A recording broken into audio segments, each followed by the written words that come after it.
A once-scrapped plan that would force tech companies to report any online terrorist activity on their sites has resurfaced following the mass shooting event in San Bernardino. The Requiring Reporting of Online Terrorist Activity Act is modeled after another law that requires tech companies to report online child pornography to law enforcement if and when the firms discover it. This new act's connection to last week's shooting is a Facebook post by one of the shooters. The social networking site told the New York Times the woman had declared allegiance to the Islamic State on Facebook at roughly the time of the shooting on Wednesday. Following the shooting, officials used the post to link the massacre to ISIS, but what's unclear is whether the damage done in San Bernardino could have been prevented, or at least minimized, if law enforcement had known about the post sooner. Senator Dianne Feinstein, who introduced the bill, wrote that it would not require companies to monitor customers or undertake any additional action to turn up terrorist activity. But the bill's wording makes what counts as awareness on the tech company's end unclear. The Verge writes, could, for example,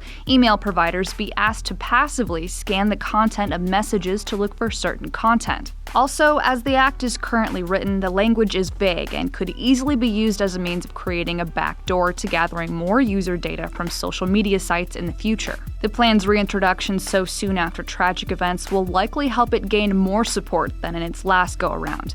But even then, the wording was vague, so we'll have to keep an eye on how this bill is tweaked as lawmakers begin to consider it again in the Senate. For Newsy, I'm Leah Becerra.